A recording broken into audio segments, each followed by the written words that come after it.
First we were told to be curvy, then skinny, then strong but not too strong. Now it's all about being tiny again. Only this time, the shortcut comes in a syringe. From the exaggerated hourglass of Dior's post-war new look, to the sleek, barely there silhouette now associated with the so-called Ompic chic. The feminine body has never really belonged to women.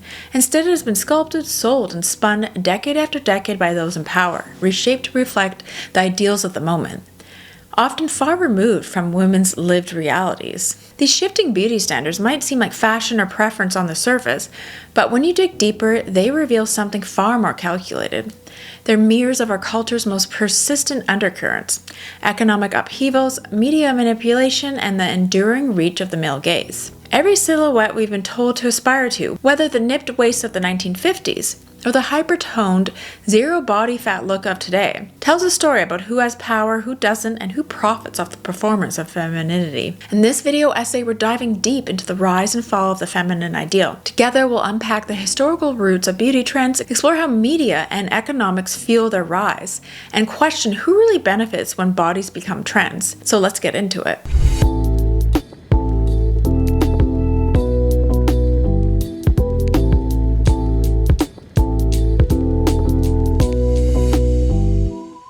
Now, a word from our sponsor. You know that feeling when everything's scattered? Emails here, Slack pings there, and your to-do list is somewhere. Yeah, that used to be me until I found Akiflow. Akiflow is the ultimate productivity tool that finally made time blocking actually work for me. I just drag and drop tasks straight into my calendar and boom, my day is planned in seconds. And the best part, Akiflow integrates with everything. I already use Gmail, Slack, and Notion, you name it.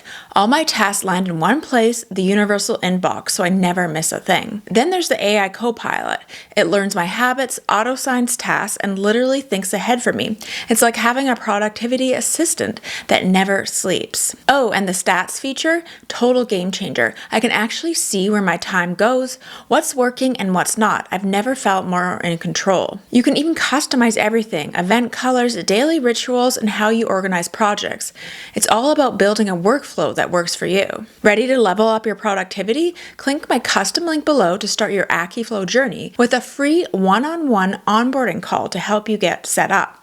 And trust me, you'll never look back. And to get started with Akiflow, use the link below in my pinned comment and description box. All right, let's jump back into my main video. Chapter 1, the birth of Dior's new look, the post-war femininity. In 1947, Christian Dior launched what would become one of the most influential fashion revolutions of the 20th century, the new look. With its cinched-in waists, voluminous skirts, and rounded shoulders, the silhouette was a dramatic departure from the utilitarian clothing women had grown accustomed to during World War II. Fabric had been rationed, silhouettes were boxy, and practicality reigned supreme. Women were working in factories, driving trucks, and running households alone. Fashion, like everything else, was focused on survival. But as the war ended and a weary Europe craved a return to normalcy, Dior presented something completely different: opulent structure and hyper-femininity. The new look was both a celebration and a regression. On one hand, it offered glamour and beauty to a generation that had been denied such luxuries. The excessive use of fabric, up to 20 yards per skirt, felt like a luxurious rebellion against wartime deprivation. But beneath its romantic facade, the new look also marked a cultural push to send women back to domestic roles. The exaggerated hips and tiny waists weren't just about style. They echoed pre-war ideals of womanhood centered around home, fertility, and submission. In a sense, the new look symbolized a redomestication of women, cloaked in couture. This wasn't just fashion, it was political. By emphasizing a silhouette that demanded support garments, time, and often assistance to wear it properly, the new look subtly reinforced a social order, where women were dependent, decorative, and removed from the labor force. It's no coincidence that this trend emerged just as many women were being pushed out of jobs to make room for returning soldiers. Feminine beauty became a national project, a way to restore traditional gender roles under the guise of elegance. Interestingly, while the new look was praised by elite fashion circles and the media, not everyone was thrilled. Many women, especially those in working-class communities, resisted the impracticality of the look. Protests erupted in places like Canada and the UK, where women held up signs decrying the return of restricted clothing. Even some fashion editors questioned the regressive implications of Dior's designs. But as with so many beauty standards, media power and luxury branding prevailed. Dior's new look didn't just dominate runways, it reshaped wardrobes across Europe and America. It's easy to romanticize the new look now, those hourglass silhouettes, those dreamy Parisian runways. But it's crucial to remember that every ideal comes at a cost.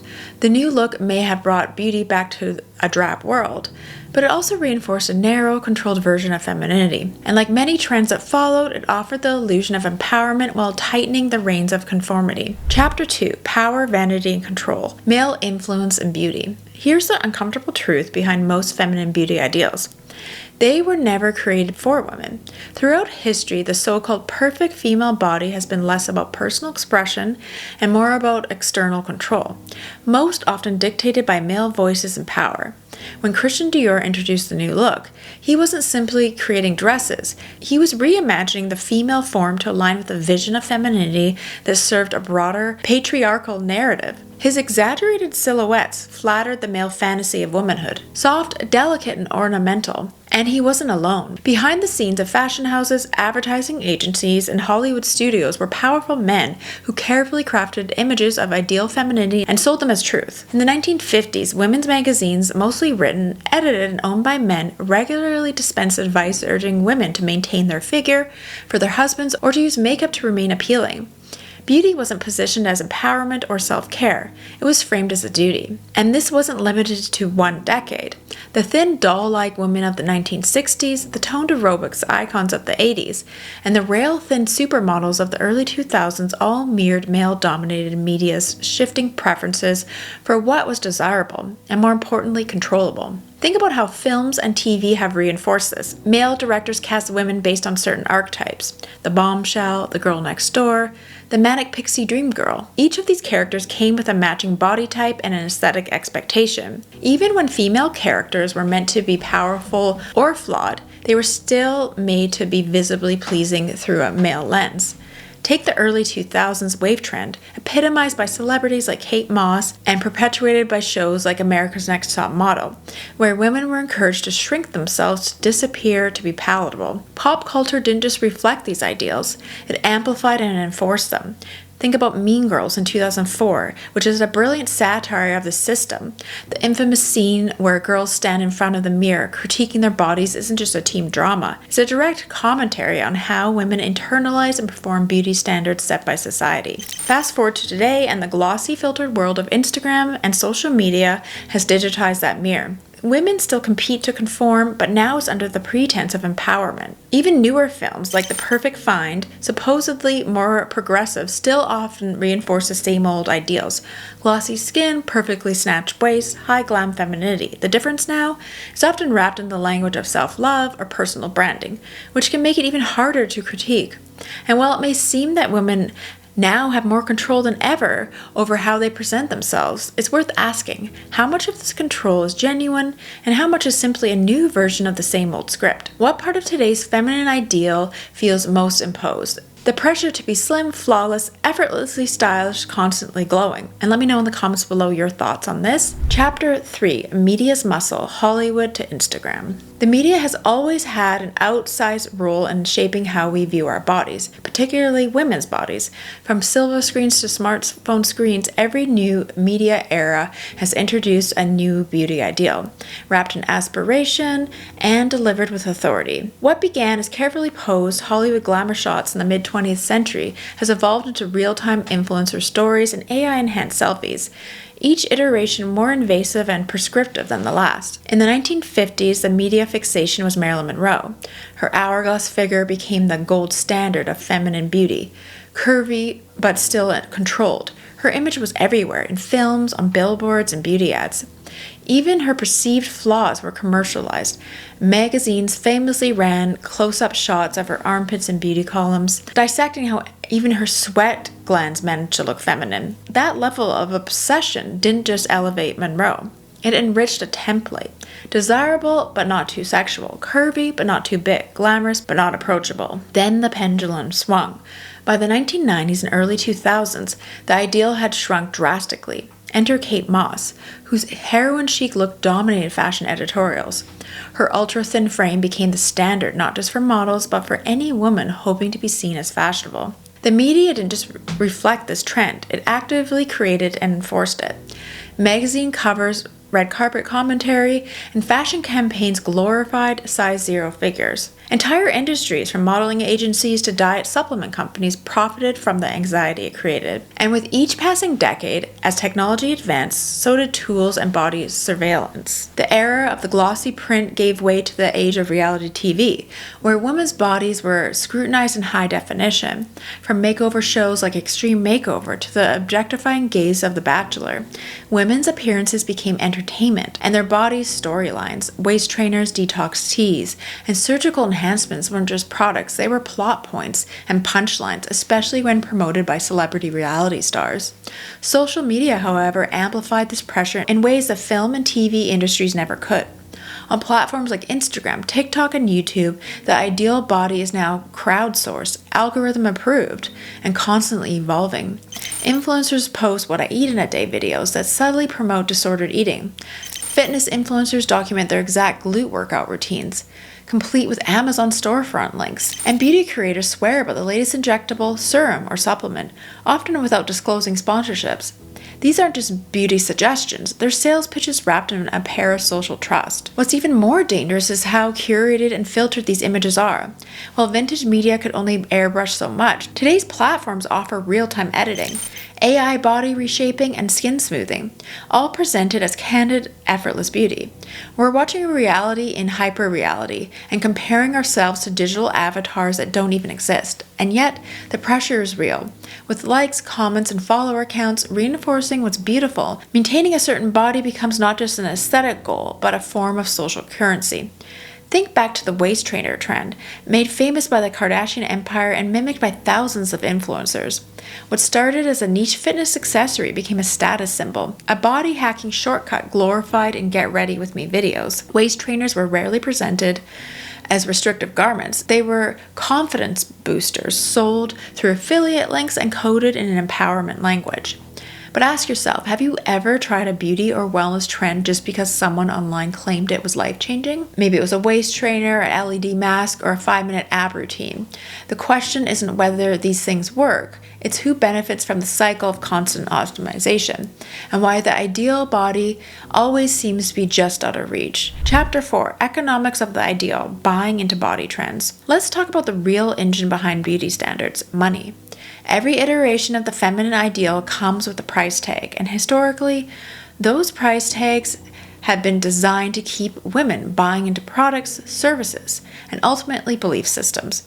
From Dior's opulent post-war gowns to today's cosmetic injectables and pharmaceutical prescriptions, beauty has never just been about self-expression. It's been an economy, a carefully constructed market, where our insecurities are currency. Take Dior's new look, for example.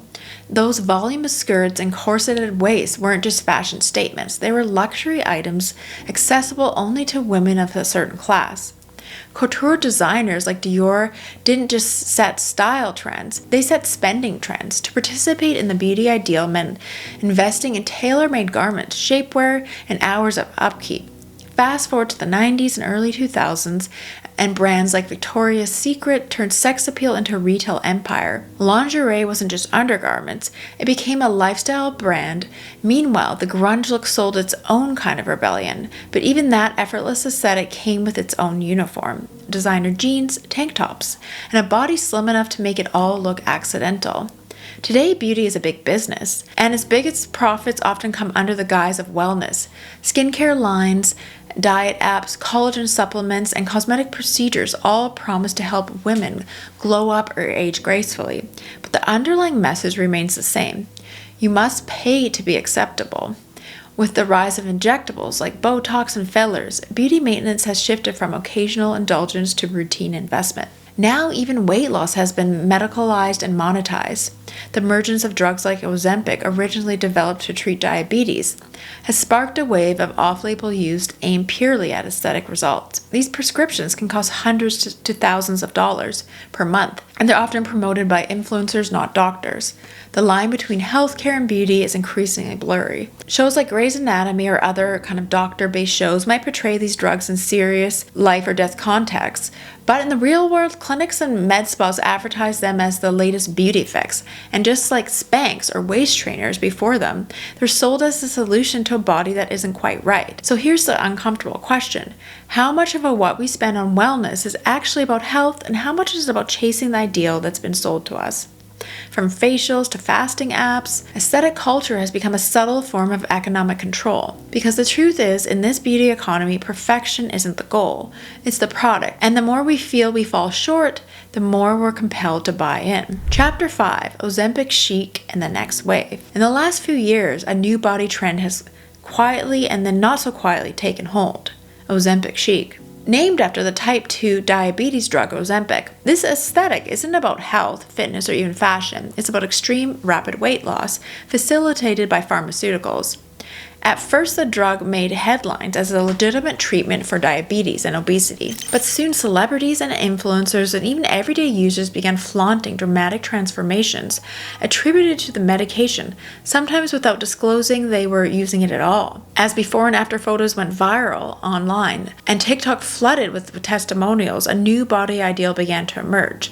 Thinness rebranded as medical science. The drug's active ingredient works by regulating blood sugar and suppressing appetite, and while it's marketed as a breakthrough for weight-related health conditions, its off-label use tells us a different story. Ozempic is now prescribed in many private clinics as a cosmetic fix, especially in elite circles where thinness is both social currency and professional capital. Med spas and boutique wellness centers offer it as part of a lifestyle plan, and influencers post Ozempic updates alongside their morning skincare routines. Some even refer to it as a part of the glow up package, combining injections with facials and gym selfies to sell a modern, minimalist version of perfection. What's troubling is how this new trend is being packaged. There's no overt talk of dieting anymore. That world's become passé, even taboo. Instead, there's wellness language, balancing hormones, resetting hunger cues, biohacking. But strip away the rebrand and it's the same old script.